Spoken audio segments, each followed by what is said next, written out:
Оруктун эмгекчилеринин тизмесинде бар бекенин мен тактайын. Анан биз 100дөн өткөндөрдүн баарысынын тизмеси менде бар.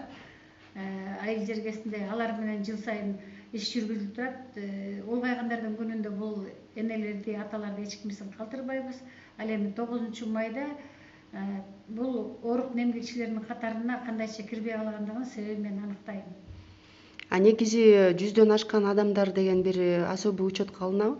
Өзүнчө учетко алып, ошолордун ал акыбалына атайын жанагындай мектеп окуучуларына чейин тизмелерин берип, үйлөрүнө кичине жардам керек боло тургандарына жардам уюштуруп, анан негизи эле сөзсүз түрдө биз буларды майрамдарда куттуктатып алып барып турабыз да. Мына биздин 103кө чыккан Райымканов Найман деген аксакалдын үйүнө мен өзүм барып келдим.